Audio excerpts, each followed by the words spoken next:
So we are going to begin this June vlog with a rant because I am less than like 2 days into June and I already have lots of thoughts on Where Did You Go, Bernadette. So I'm not sure. I went into this novel thinking that it was like this emotional novel about this woman who disappears because of her mental health issues and her daughter kind of finding out about her life and learning to accept and like mental health and I think that representation of middle-aged people who have mental health issues is not good, and often demonized. So like I was appreciating it, and then I was like reading reviews when I had an hour left of this audiobook, and I was like, it's a satire. This is supposed to be funny. Are we supposed to laugh at this main character who has mental health issues? It never does good mental health representation. Like there's more distraction things on like dentistry and like I don't know than like the Russian mob. Is this supposed to be funny? Like, this was written 10 years ago, so some things I'm like, did this just get past these stereotypes and, like, problematic content? But it's, like, also presented from Bernadette, who is supposed to be not completely mentally stable. And it's like, so you're saying that people who have mental health issues are people who are racist and stereotype people and just, like, hate people who are homeless?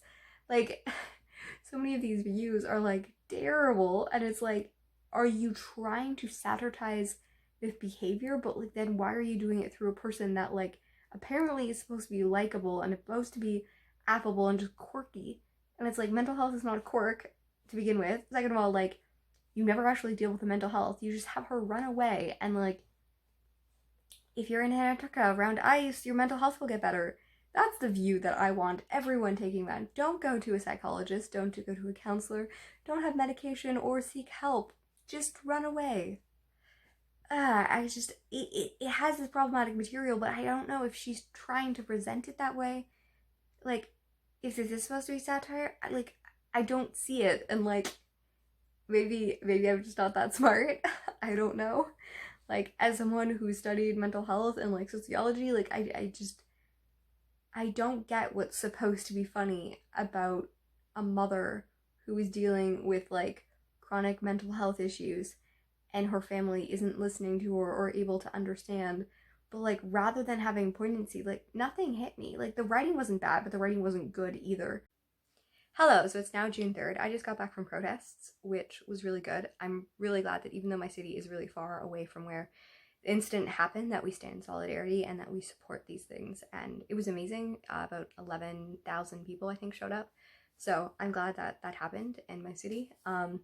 Yeah, so I'm also trying to focus on really reading books by Black authors talking about really important subjects. So I'm reading Black Panther right now. I just started this issue and I don't really know what's happening. We haven't gotten a huge introduction. I know who T'Challa is, but a lot of the secondary characters I can't recognize because they're maybe drawn differently than I know, or whatever. So I'm trying to piece that together, but I'm really interested. It's a really interesting plot so far. I'm also rereading Dear Martin. This is one of my favorite books, and I love the way that it discusses a really introspective way of dealing with racism and police brutality. I think it's really underhyped in regards to books talking about this subject. So this is going to be my third time reading, and he deals with being arrested unjustly at the beginning, and he talks about how that experience shapes him, and he writes letters to Martin Luther about how does he deal with this, what would you do if you were alive today, and it's really impactful, and especially currently I think that it's hitting me really hardly. I've also started the audiobook, but my roommate has it, The Immortal Life of Henrietta, and this is really good. I'm really enjoying the story being told about this, and I've already read a lot up about Henrietta, so I know the basic story, but I'm interested to read the book and really rediscover this woman that has been so suppressed in history and did not get the recognition, did not get the proper medical care, did not get what she should have gotten, and yet millions of people benefit from her when her family still lives in poverty.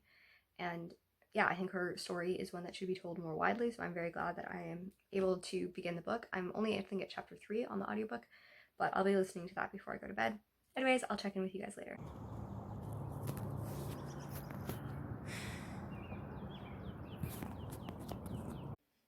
Hello, so it is Sunday. There's sun just straight in my eyes, which makes great lighting.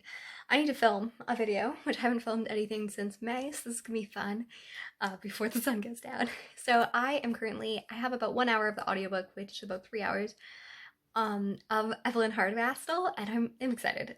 Seven Deaths of Evelyn Hardcastle has to do with a person who is being transported into different bodies and trying to figure out the death and who the murderer is, and that's the only way they can leave the mansion.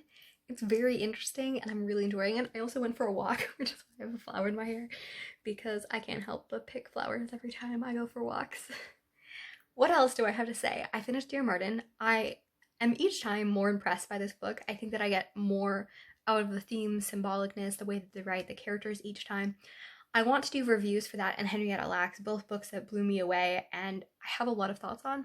And I also want to be sensitive to own my own privilege and own my own, like, that I'm not the most important person to talk about these things, but I also think that they're really important things to still be talking about. So I'm thinking about that, and then I have to decide which video I'm going to do in the next like hour before the sun sets. Anyways, I'll talk to you guys later. So my hair doesn't look like it exists, but it's way too hot to put my hair down. So this is the world. We're gonna do some history. So this is the beautiful classic women's writers of whatever. And I have always been really interested in George Eliot because she wrote completely by her name as an author, and I thought that was really cool, and I love the Poe Party. It's like the greatest web series of all time, and I adore her in there. I was like, hey, this has silly little novels by lady novelists, and this is her critique right actually before she resigned from the newspaper and started writing under George Eliot, because she really wanted to write books that people wouldn't judge her by her sex, and because she was in a relationship with a man who was married. They consider themselves married, but he couldn't divorce his wife because he agreed to pretend that the children, her illegitimate children, through another man were his own, so they were like, you can't divorce. So both of them were like living with different people for like 30 years, but anyway, she was like, people aren't gonna take me seriously. But Queen Victoria freaking loved her work, which is also great. And even though like acknowledged her and like, it was really cool. But this is her book kind of critiquing women at the time. So I don't know if it has the Brontes and stuff like that, like it's kind of in that era. Well, she was in the 1951. So I really want to read this. And it's funny that it says by George Eliot because she wrote this under her actual name, Mary Ann Evans. So yeah, I'm gonna do some history and then I'm gonna talk about it and it's gonna be great. Hello, so it's late at night and I kind of want to go through this situation. So I have Silly Little Novels by George Eliot and it's hilarious. I was cackling so loud at it. My roommate came back and was like, are you okay? Because like when you're like cackling laughing, it sounded like I was like hiccuping like this, and I thought she thought that I was okay, get it together, Kira. She thought that I was crying because of my like noises. It was like, no, I'm just it's so funny. Like one of mine is like they had never experienced poverty except for poverty in brains. Like she is so savage and I love it. Okay, I'm writing my review of the Seven Deaths of Evelyn Hardcastle. I am going to pick up Everything as my next physical book, I believe. I keep on forgetting Nicole Yoon is a Black author because her last name is Yoon, because she's married to David Yoon, who's Korean. So yeah, that is going on. I'm currently watching The Artisan Geek. She is so funny. Okay, I need to sit this through because this is also me cackling. And please forgive me. I feel like it's okay to play like 10 seconds of someone's video. Okay.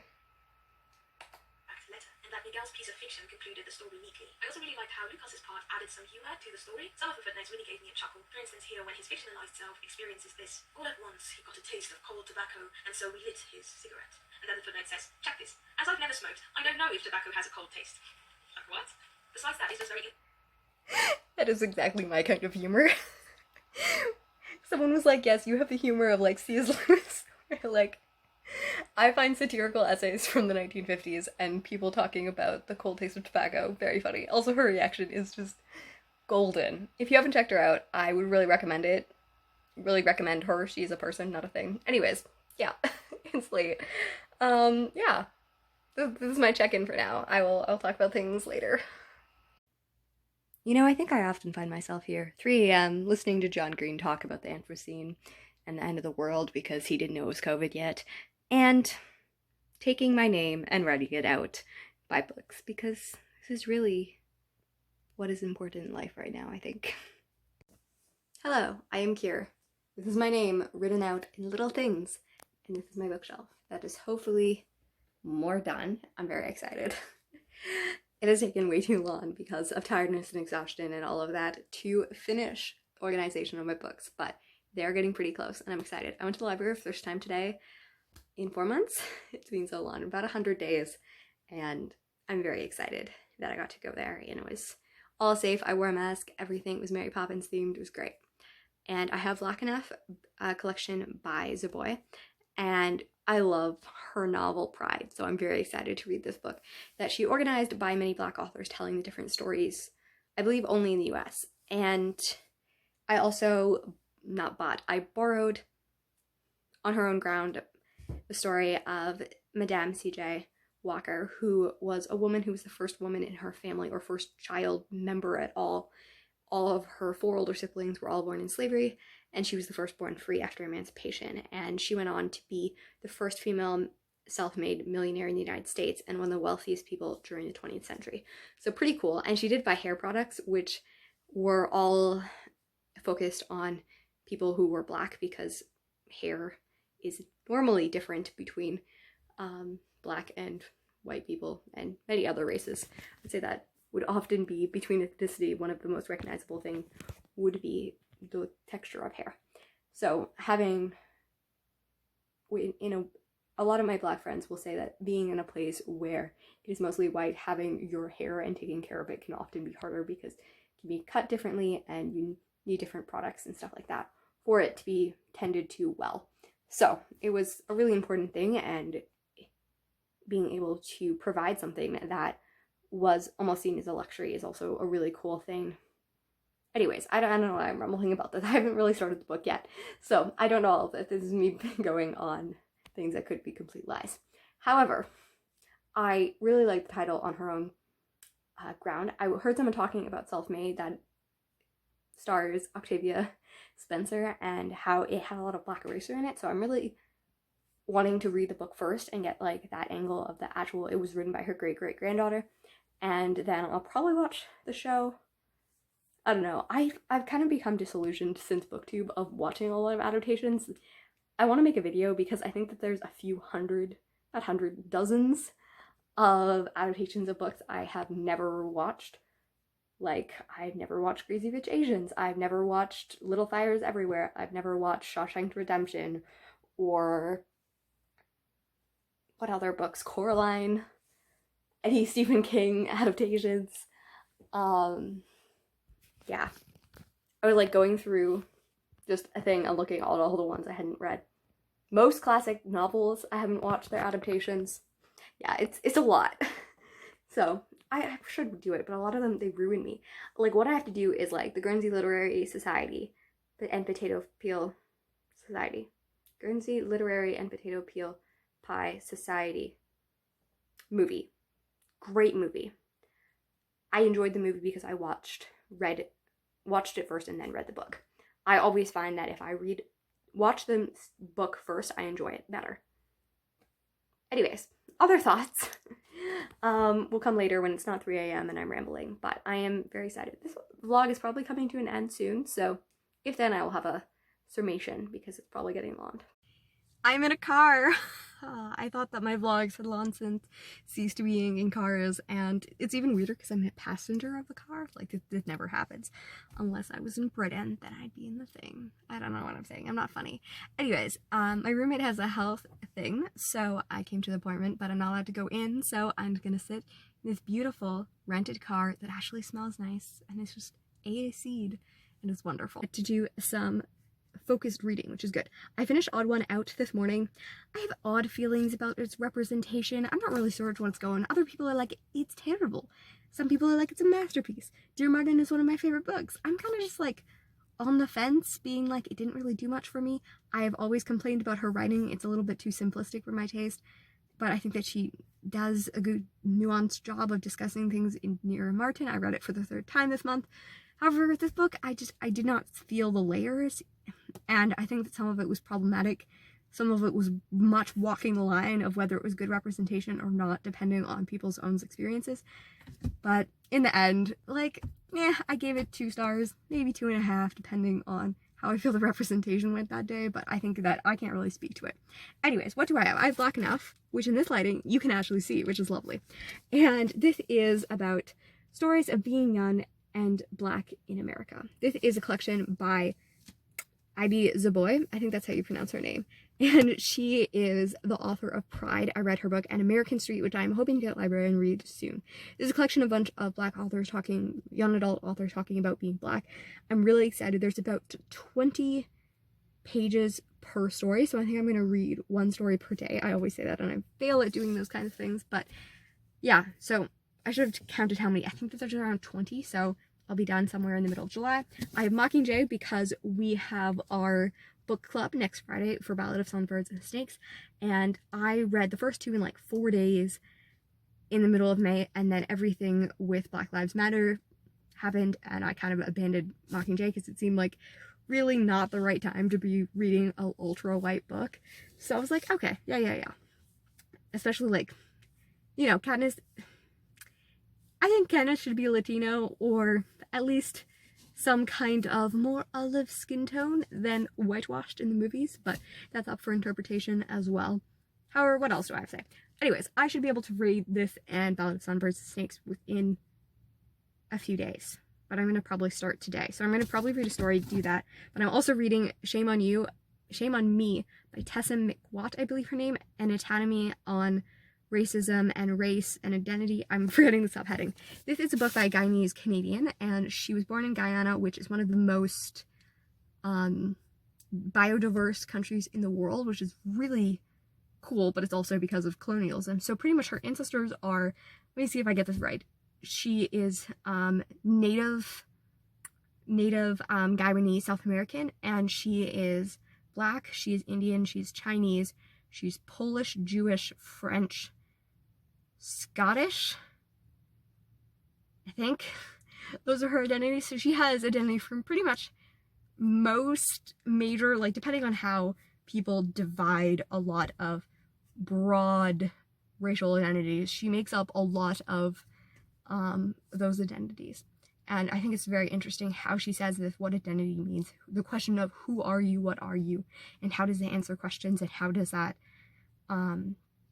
really isolate you and create different expanses. It's really good so far. It's dealing with her young life in Toronto, which is very near here. It's about an hour away from here, and her experience and all of that. And also now when she gets younger, like her first boyfriend was a Black man, and her mother took her aside and was like, yeah, you really shouldn't be dating him because that's a step backward, because they have white ancestry, they have lighter tones ancestries because of colorism, and then they also have Black ancestry, so depending on more of them, some of her siblings were more paler and thus more palpable to society back in the 60s than she was, so marrying a man who was darker skinned than her seemed to be something that was going back. And colorism is a huge thing, and one that I don't hear a lot in books talking about, especially multiracial. I don't think we read a lot of books with people crossing more than white and a non-white identity, whether that's Black, Asian, Indian, Native, anything like that. We only normally see of those, not really many cultures. And yeah, so I'm really interested to see on it. I'm already about 10% in, and I'm really loving it. Anyways, this was a long section, but I will come in later. I was born in a country known for having the first successful slave revolt in the world. What a first line.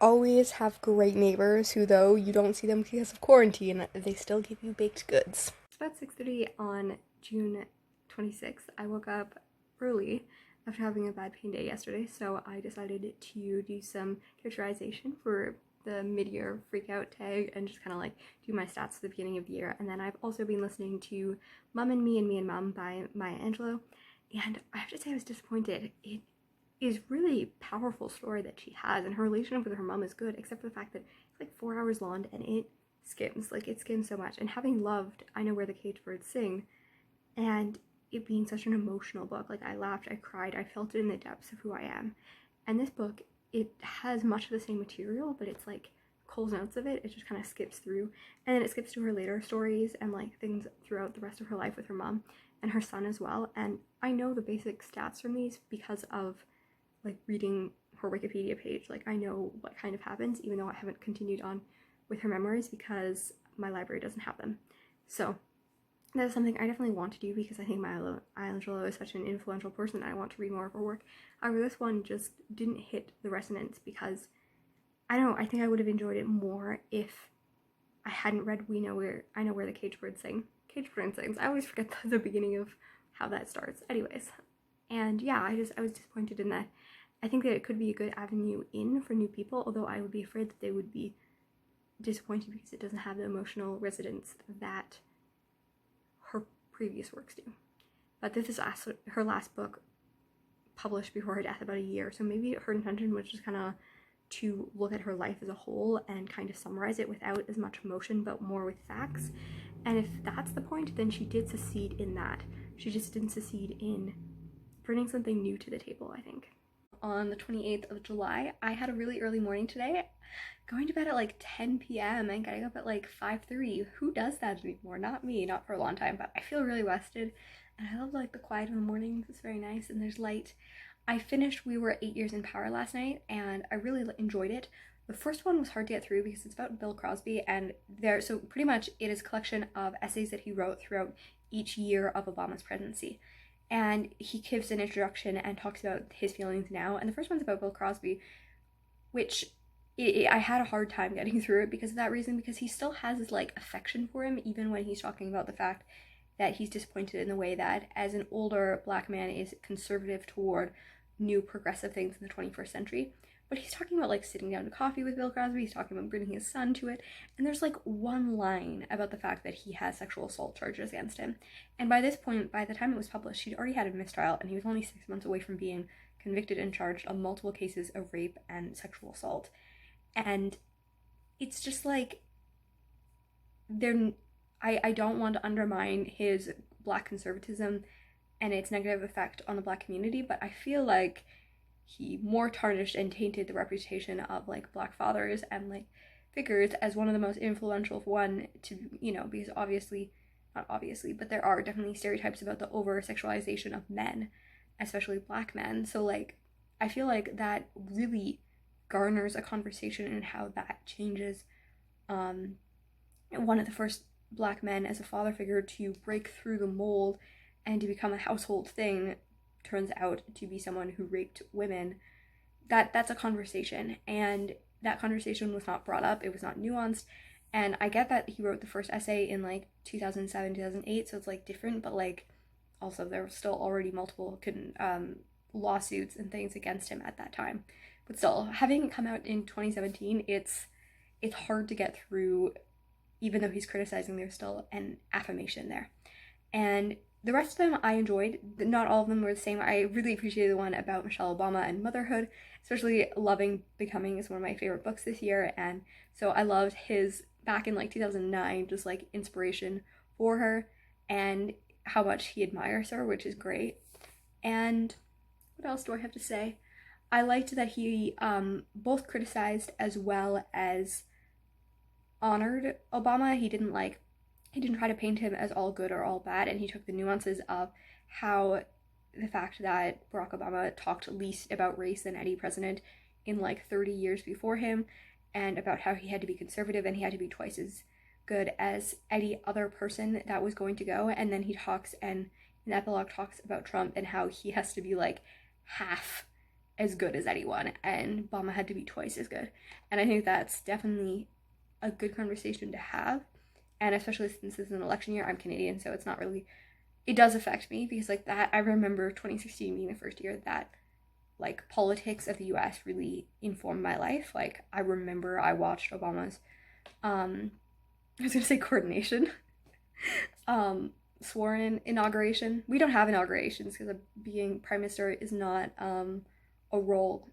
Canada technically doesn't like have a role. It's just, yeah, anyways, Canadian politics, being prime minister, we did not vote for them, and he or she is just a leader of the party that's normally wins the most votes. That's it. And they stepped down and like changed many times.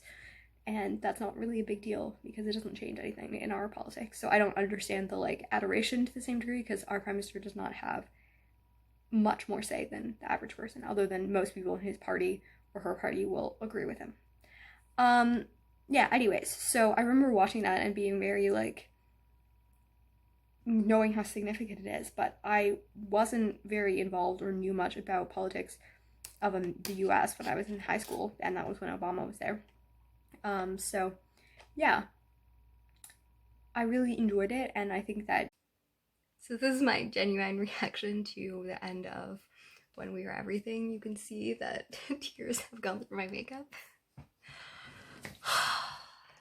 Wow, that was beautiful and emotional and not how I thought it would be at all when I started it, and that sometimes makes the greatest books.